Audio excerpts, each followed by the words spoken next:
Like I said, we have Texas, which is going to be joining us very shortly. We have Bozeman. Welcome, Bozeman. We have Lodgegrass. Hey, Lodgegrass. And we have Laco. Hello, Laco. So, I would like to introduce Dr. Natalie Dawson. She is the director of the Wilderness Institute at the University of Montana. She is also a professor of ecosystem science. I'm going to go ahead and turn it over to her. She has a wonderful presentation today. This is brought to you by the University of Montana. We are Montana in the classroom. Thank you, Dr. Dawson. Thanks, Allie. Okay, so we're going to get started, and while I introduce myself, all we see is our soul. Okay, there we go. While I introduce myself, if you don't have a pen and paper available, try to get that out right now. All right, so, and I'll try to pay attention to folks as they raise hands as best I can as well. But we're going to get started with an activity in just a couple minutes, so make sure you have pen and piece of paper. Hi, Texas. Texas? Wow. Okay, so we're going to be exploring the idea of sense of place today and how we define home. And this is hopefully a skill set that you can take with you past this 50-minute class period or less that I will spend with you. And it's something that I teach to my college students when they come to the University of Montana. And it's something that I've worked with high school students over the years as well. So who am I? It's a picture of me when I was a kid. And I'm going to go ahead and make myself disappear so you can just look at these photos. I grew up in Detroit, Michigan, a really big city in the state of Michigan, actually the largest, over 1 million people. I found my way to the mountains before too long. I think of myself as a skier and climber before I think of myself as anything else. This is a photo from Alaska a couple winters ago skiing. I am also a wildlife biologist. I work with a variety of species, including pine marten, which are pictured here. I also enjoy fishing. This is a silver salmon from the Gulf of Alaska and Prince William Sound last summer. And this time of year, I like to climb as much as possible, so I enjoy every opportunity to get outside, and that's definitely helped me choose my career path over the years. So, I'm going to bring myself back now. Okay, so the first thing I would like you to do is take out a pen and piece of paper, and I would like you to draw two things. Good. Great, Lodgegrass has pen and paper.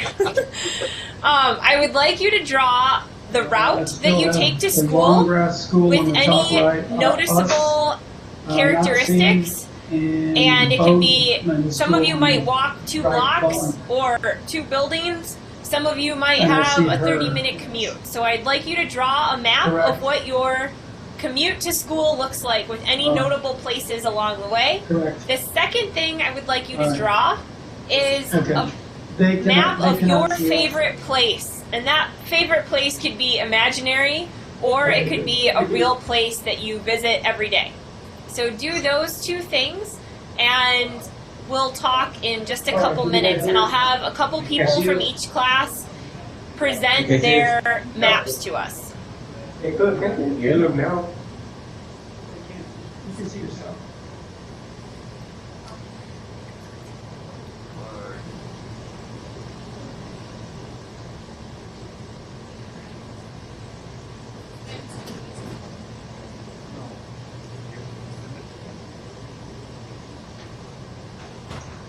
A little sharper in here. Yeah. All you have to do is scoop rounds. Hello. Hello. We're confused here. You're confused. Okay. Do you want to just explain it one more time? Sure. So you're just drawing 2 maps. One is a map of your route to school, and the other is a map of your favorite place. Oh, okay. Oh, thank you. Yeah. Yeah, no problem. And don't worry if you're not an artist. So I'll give you guys about 2 more minutes, so just like a rough sketch is totally fine.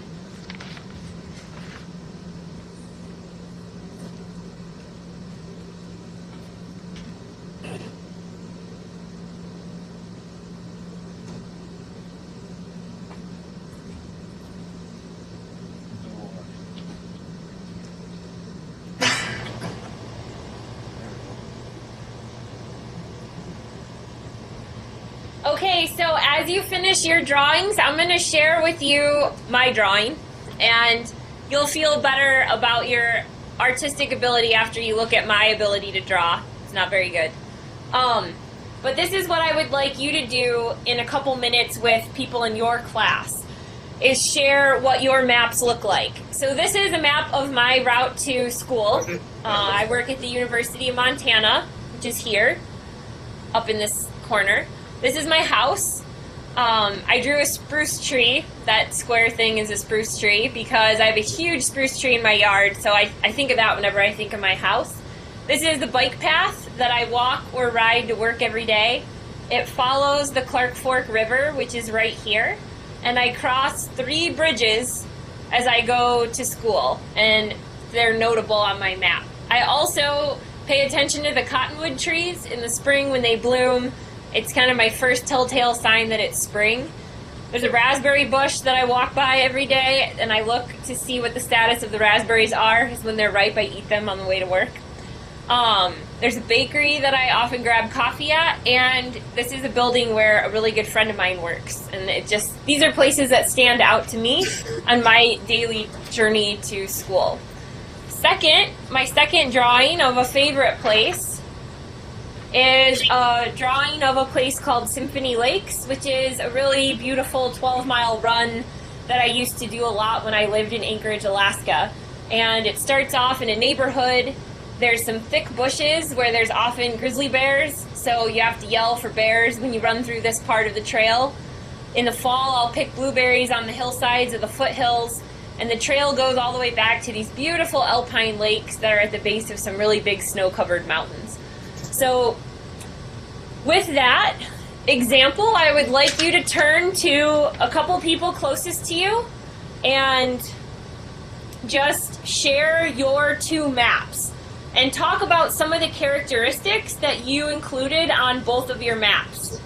And I'll give you a couple minutes to do this, and then I'll call on each school to share their maps with us.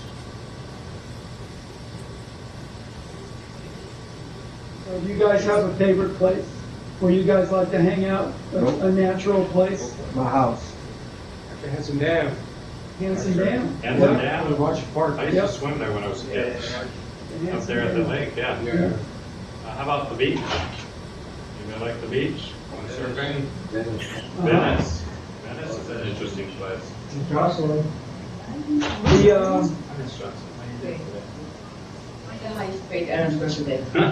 That's how you give you the pensions and fly. This first activity really can do. You can ask for where you live and things like that. Tells us where we can't do that. Just real quick. Now, You have this really cool tent that you have. you walk around the Hanson Dam. Do you walk up the mechanical thing? Oh my gosh. what is it? The Tahunga Wash that feeds into the Hanson Dam? The Tahunga Wash or what? Yeah. You walked up the wash? Yeah. All the way up? Here. The Okay. riverbed? Okay, so let's start with Lodge Grass. Lodge Grass, would one of you please share with Talk about your us favorite place. both your route to school as well as one of your favorite places? I'll go ahead. Share that with them Hello. when they call us. Hello. Can you see me? Yes, and we won't be able to see your drawings, but that's okay. You can just describe them to us. Okay. Here's my house. Can they hear it? Get out of the road. It's right across the street from my house. That's my little grill. Okay. You go across the street, and it's right there. That's it. All right. Super close. Super close. How about a favorite place? But wait till she calls on Barry J. Nutter. Right here, the mountains. Live right next to the mountain. Wonderful. Thank you. Just out of curiosity, Lodge Grass, which mountains are those? Wolf Mountains, Bighorn Mountains. The Bighorn Mountains. So Bozeman, Laco, and Texas, you'll have to look on the map for the Bighorn Mountains in Montana. It's a nice mountain, a lot of bear. Yeah. There are a lot of bears. That's great. Okay, how about one or two students from Bozeman? Would you share your route to school as well as a favorite place?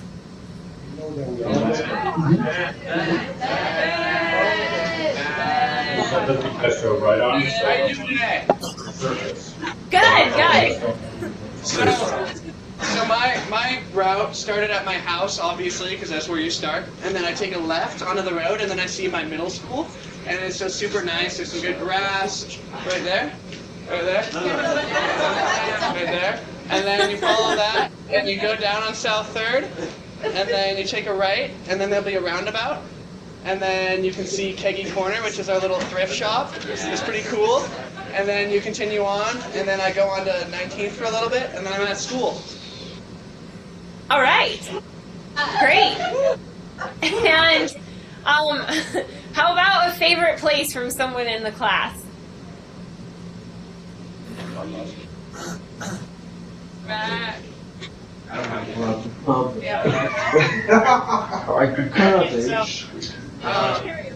There's this one summer camp that I worked at for the last 2 summers, Yellowstone Alliance Adventures, if any of you guys are interested. So here's a picture I drew of it right here, right there. This is my route to school in here, don't look at that. But right here, that's Yellowstone Alliance Adventures. We've got volleyball courts, and a zip line, and some cabins, and it's just a really nice place to spend the summer. So that's why I like it. Thank you. Great, thank you very much. And finally, Laco, if you would like to share someone's favorite place. Anybody? Venice Beach. Tell us about that. You can't even hear them. It's a good place to go. Yeah, tell us what Venice Beach is for those of us not near the coast. It's a good place. It's a beach in California. It's a nice beach. Go skate. Just chill. Relax. You don't skate though. But but it's a good place to go swim. It's a good place to go meet people. It's a good place to go vibe.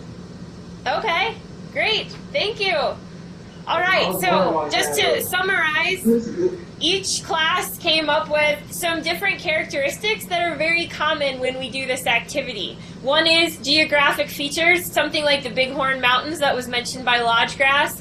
Bozeman talked about more human-centric landmarks like the thrift shop, nice grass. A summer camp, a place where we have good memory, is a way we define a place, a favorite place. Laco talked about a beach, Venice Beach, where there's skating, where there's swimming, where there's just a beautiful beach. So a little bit of everything, human activity, interaction with people, as well as just a geographic landscape. And you can see that we usually tend to associate places, both where we travel on a daily basis, as well as some of our favorite places based on geography. And it's a neat tool when we start to think about decisions that we'll make through life, like where we're going to work, where we're going to live, how we're going to live. We can always draw back on what are the places that we enjoy the most. What are those characteristics of those places? So with that, I'll keep going through my presentation a little bit, then we'll do another activity pretty quick. So this photo is Las Vegas, the Strip, at night. It's how a lot of people think of Las Vegas. And with places, there's lots of different ways to represent them over time. So Las Vegas to some people might be this amazing landscape of nightclubs and fluorescent lights, but to somebody that likes to get outside, it might look something more like this. And this is a friend of mine who's an artist. He's also a rock climber, and he drew this picture of Red Rocks National Recreation Area. It's owned by us, the American people. And this place is literally very, very close to this place. Like, you can see the strip from one of the canyons depicted in this picture. And you can't make out the names necessarily, but Rainbow Mountain and Rainbow Wall, which is right here, are very common rock climbing areas in Red Rocks. And so this particular artist emphasized what's important to him about a specific place. This would be how I might interpret Red Rocks. This is a friend of mine on a climbing trip we did last fall. I tend to think of Red Rocks in a very tangible sense because I spend a lot of time climbing there. And when you actually put your hands on the physical landscape, it creates an instantaneous and very visceral bond with a place. And I know each of you have your own ways of tangibly experiencing a place, whether it be Venice Beach or the Bighorn Mountains or your route to school in Bozeman, Montana. Okay, so what I'm going to do now is show you a series of 14 photos. And what I'd like you to do is keep track of what are your favorite and least favorite photos. And I'm going to switch to the document camera right now and show you what kind of table I'd like you to keep track of for this activity.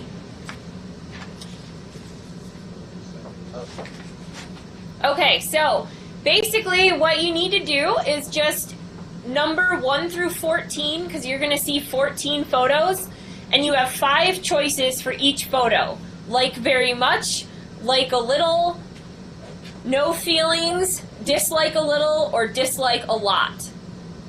So you have 5 options for each photo. And I'm going to move through these photos pretty quick. So I want you to I just want you to focus on your gut reaction. What is it about the photo that instantly makes you feel like you either like it very much, like it very little, no feeling, dislike it a little, or dislike it a lot? And then we'll talk about why that might be for each class. Okay, so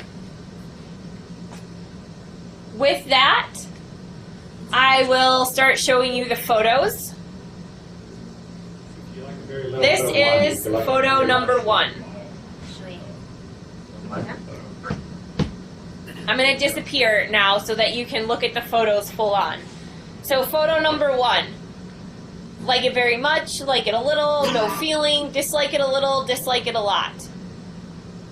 All right, photo number 2. 1 is very little, 5 is 5. So if you just want to number it, that's fine. Okay, photo number 3. Okay, here's 3, guys.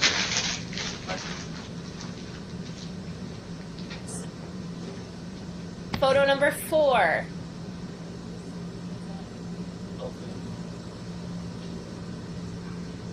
Photo number 5.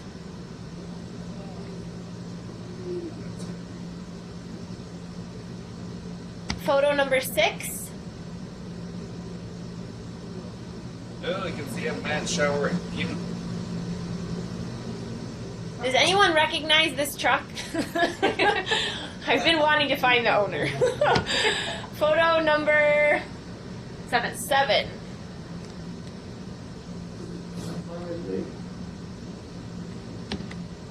Number 8.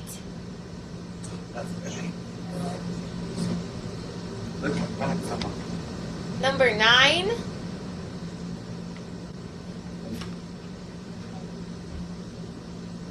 Number 10.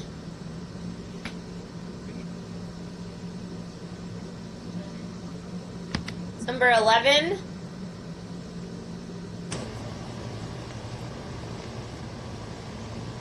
Number 12.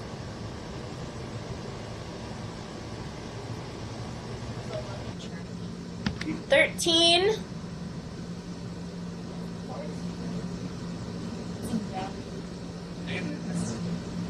And 14.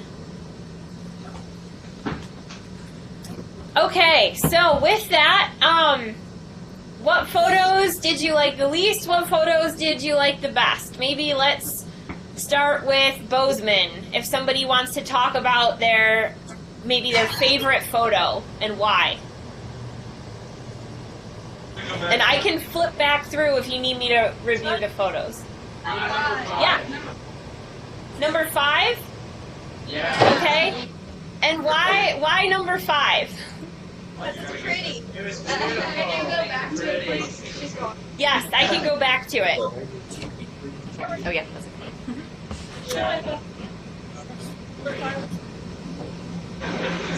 Photo number 5. 2, 3, 4.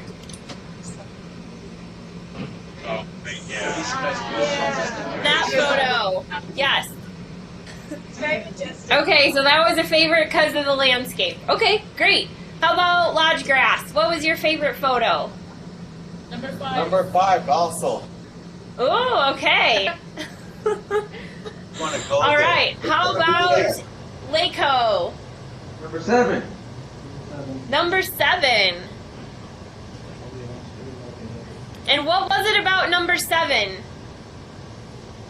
It's the water, the pond, the landscape, the clouds. Cool. Okay, great. So different geographic features that we tend to gravitate towards. Why do so many photographers take pictures of mountains? Because in general, they're very aesthetic landscapes for people.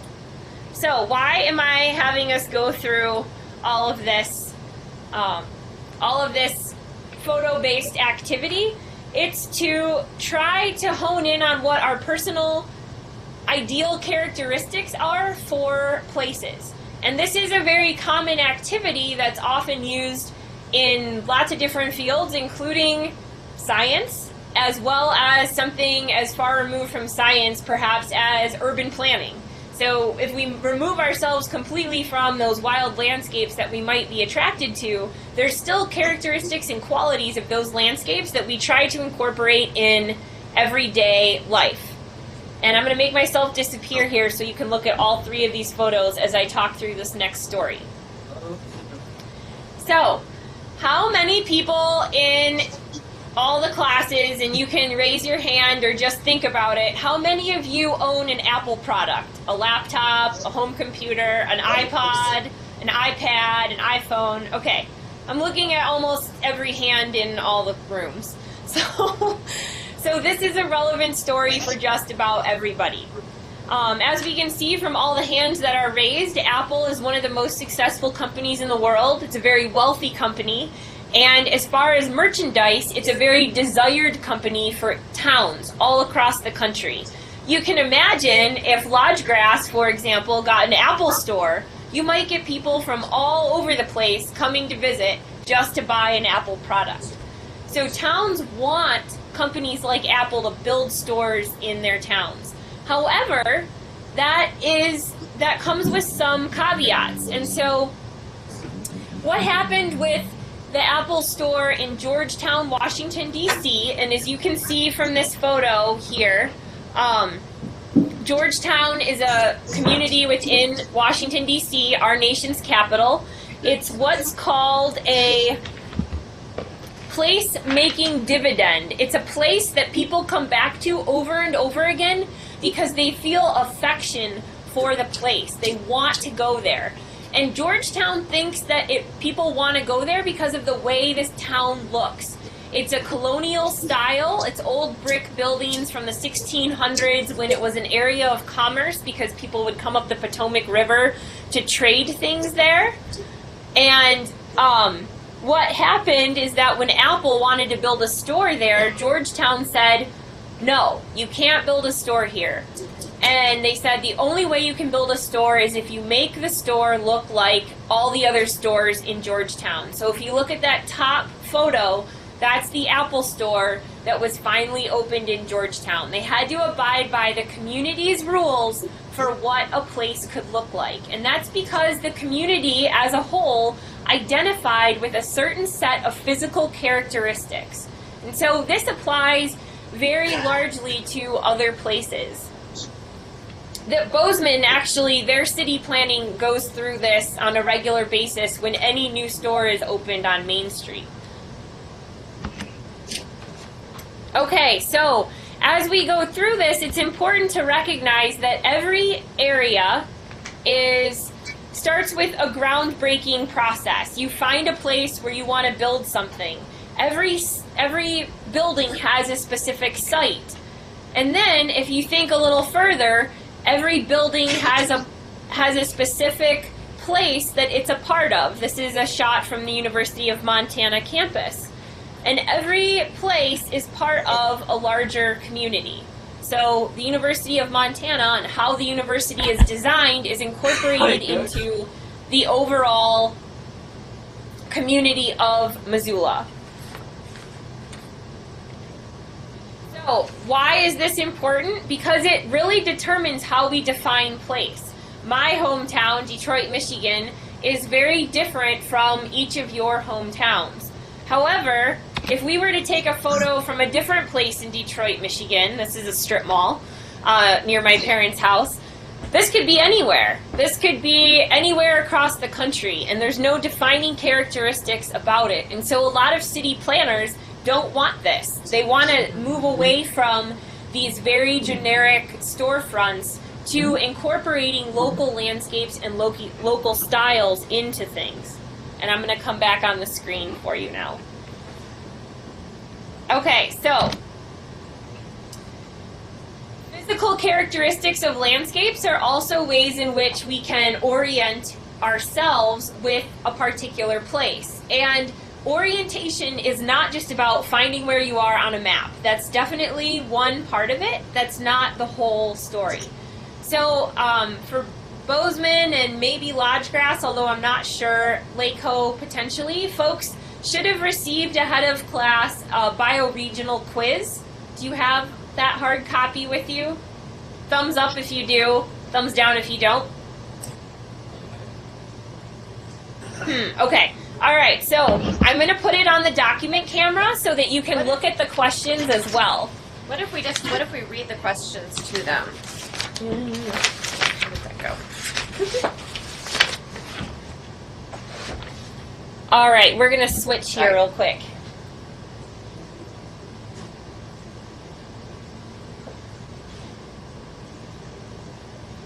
And let me zoom in on it so it's a little bit clearer. So we're just going to take the first 10 questions. This is a 30-question quiz, and your teachers have this quiz, so I would encourage you to try to answer all the questions later on. They're good questions for folks to know. So since it's a little bit hit or miss as to whether or not people have the questions, I'm going to read them out loud and just try to answer them. And you can discuss with each other as you go through this. And this was first designed in 1981. It's an activity that's been used all around the world to gauge people's understanding of their local environments. So work with each other, and we're going to run through these questions with you. Question number 1, point north. Okay, there's some people pointing different ways. Okay, question number 2. What time is sunset today? 8 o'clock. 8 o'clock. 8 o'clock? 6:30. 8 o'clock. 8 o'clock. We're hearing 6:30 to 8 o'clock. Lakeho's on Pacific time, so that would be about right. 8, okay, around 8. Around 8:20 over here in Missoula. One question is, trace the water you drink from rainfall to your tap. So where do you get your water from? The ground? A water fountain? Colorado. Huh? From the mountain. Colorado. From the sky. Colorado. We'll wait till they call on us. Okay. All right, and then a follow-up question. Question 4 is, where does the wastewater go? When you flush the toilet, where does that water go? Does it go somewhere? Poop water. Yeah, it is poop water. The ocean. Yeah, eventually. Good, okay. How many feet above sea level are you? I don't know, we don't have no sea around us. Oh, 3,000. 1,000 feet. 1,000 feet. So pretty much sea level, 5,000 feet. Okay, 5. 3. Yes, question from Lodge Grass.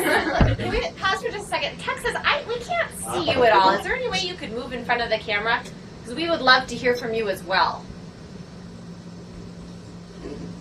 There's that back desk that's right next to the teacher's desk. That desk is one that we can see really well on your screen. Yeah.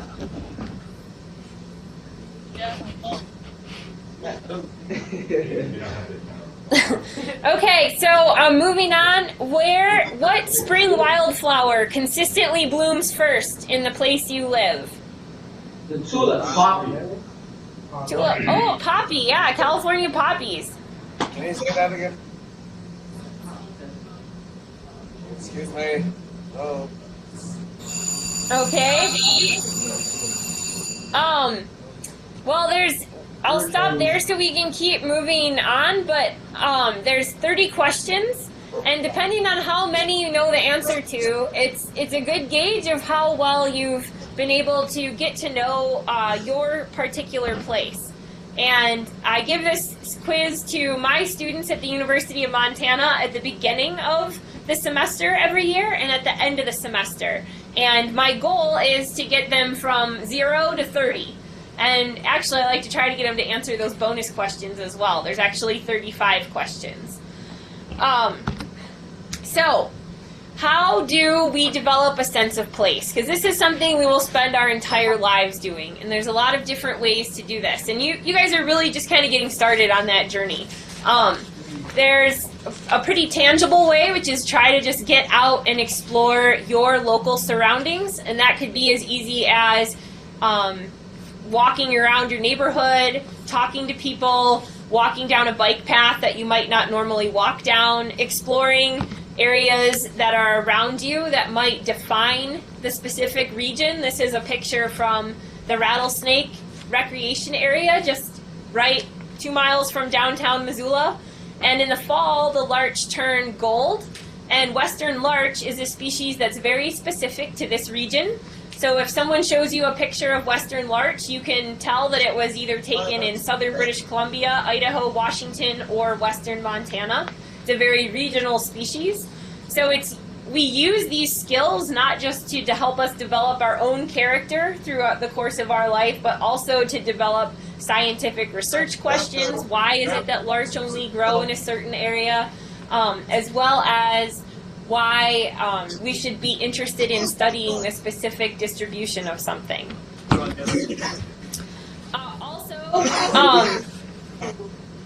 We try to, here at the university, engage students in activities all over different places of Montana in order to help them develop a sense of place while they're students at a university. Because place is something that all of us can develop, even if we're not in a place for very long. And now humans move more than we've ever moved in the past. So many of us will only spend a few years in a given place, but that doesn't mean we can't get to know a place relatively quickly. And I'll tell you a little story through a few photos of how that can happen. So this is a picture of, we're gonna go from Montana down to South America now. This is an artist's rendition of a region of Patagonia in southern Chile. And each winter I take a group of students down to Chile and we study for 3 weeks how people live, interact with this particular place. And we do drawings like this so that at the end of the 3 weeks, students can interpret the landscape on their own terms. We move through the landscape as a group. We explore mountains, we explore river systems. We try to understand a place through very tangible experience. We spend a lot of time in inclement weather because that's what the weather's like down there, and talk to each other and share stories about where we came from, what we like about the places we're from and the place we're traveling. And by the time these students leave, they feel very connected to a very foreign part of the world. And that's only in 3 weeks. So you can imagine if you live in a place for even 6 months to a year, how you can develop a real connection with place. And it's not an invalidated connection. Just because you don't live there forever doesn't mean you don't connect with a specific place. Like our favorite places that we drew at the beginning of the lecture, these might be places that we get to visit once, that we haven't visited at all, but there's characteristics about them that draw us to them, both in imagination as well as in reality. And this is a map of one of the students who drew, at the end of their 3 weeks, our route through Patagonia. A student who, at the beginning, didn't even know where Chile was on a world map. So you can see how, over a short period of time, you can really start to get some geographic references of where you are in the world and what your role in the world may be. Sorry, what was that?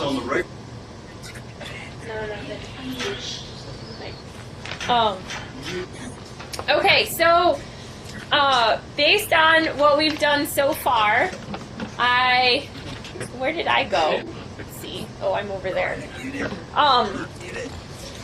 I've got one other short activity that I would like to do, and I'm gonna have to go back onto the document camera here. Sorry.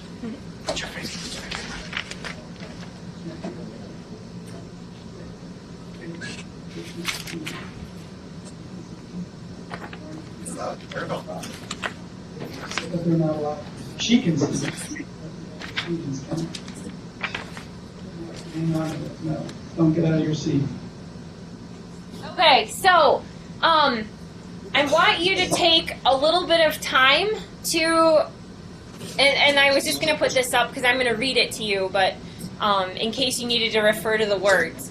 Based on what I just gave you, I didn't give you guys a lot of time to share with each other, and I would like to do that for about 5 minutes, but I'd like you to keep in mind this reading while you talk with each other about what characteristics of place are important to you. And then we'll do a quick survey of each of the schools. This is from a poet and a farmer named Wendell Berry. He's pretty famous. You can look him up on Google. And read a lot of different things that he's written over the years. And he talks a lot about this idea of sense of place and educating based on a sense of place. And this is what he says. Most people are now fed, clothed, and sheltered from sources towards which they have no gratitude and exercise no responsibility. We are involved now in a profound failure of imagination. Most of us cannot even imagine the wheat beyond the bread, or the farmer beyond the wheat, or the farm beyond the farmer, or the history of a farm.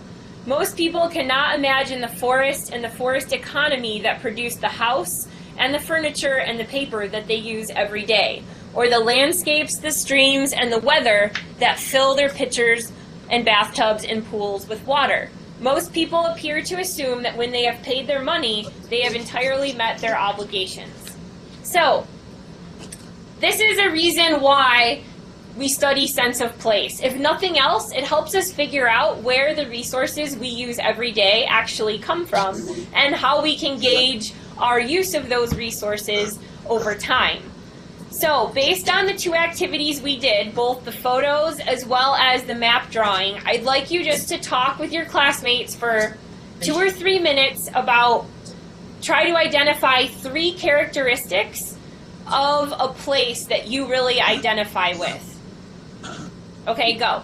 So what's a characteristic? Talk to the person next to you.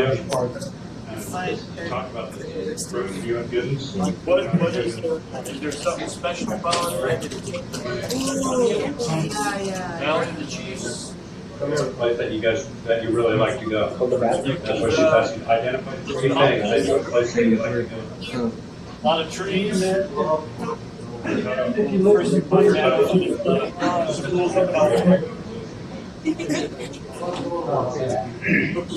the city, imagine if they were set aside land for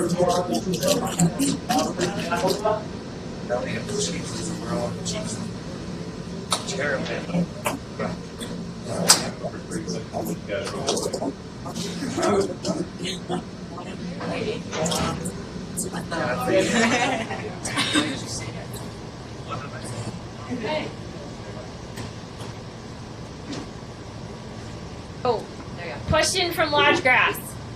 Oh, no question. We're just waving. Okay, just waiting. Our friends in Texas had to leave. They have a different class period schedule than we do. Okay, yes, go ahead. I was gonna say, let's get started. Okay, so let's start with Laco. Perhaps you can share some characteristics that you guys came up with as a group.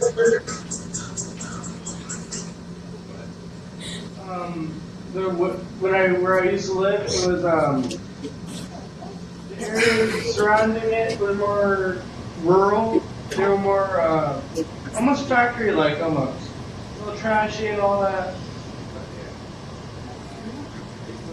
Flathead Lake, Montana. I was born in Montana. I was born in Kalispell, Montana. I love to swim in Montana. Montana is awesome. Cool. All right, thank you. Did you swim in Flathead Lake? I was born in Kalispell, but I used to live in Swan Lake. Okay.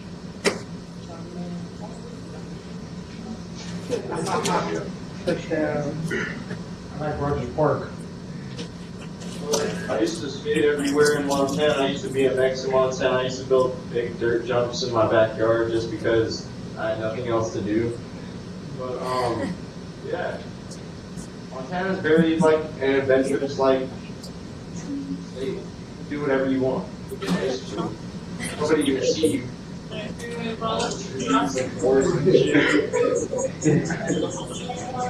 Or have a bad I can't keep track of who's talking.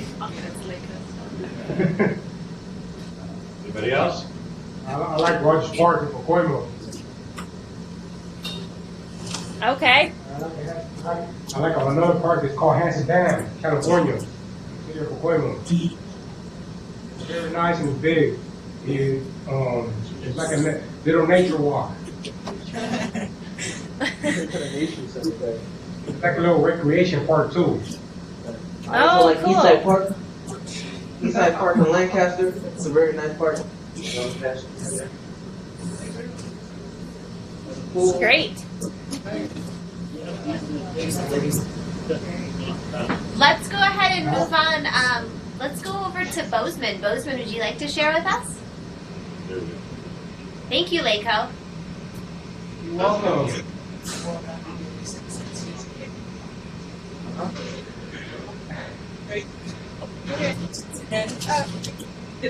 Okay, so like things like cultural things, like historical places, facts, like you said. Story mentioned.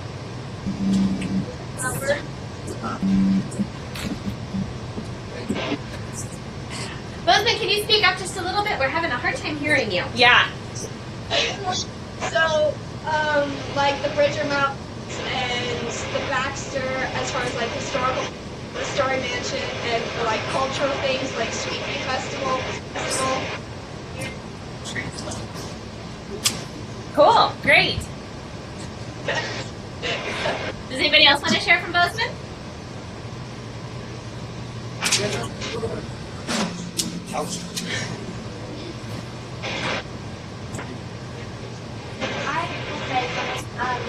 I identify a lot with it.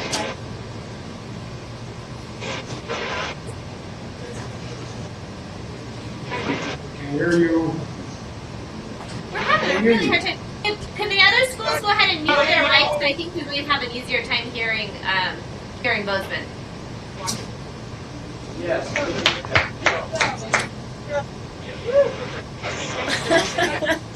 There you go. Come to the front. Okay, well, Bozeman is really close to the Bridger Mountains, and I identify with the bike systems we have and seeing the Bridger Mountains every morning when I go to school. So I would say like the geographic lens is actually really, really important to my sense of place. Awesome. Great. Thank you.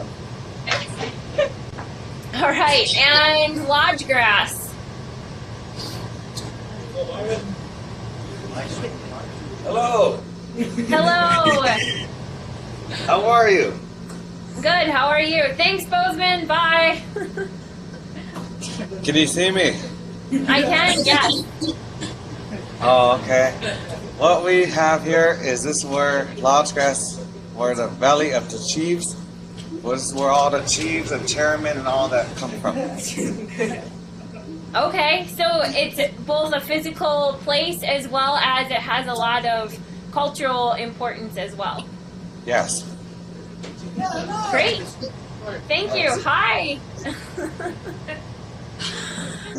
Wonderful. Okay, so with this last activity, we just wanted to explore a little bit more about how we characterize and connect with place.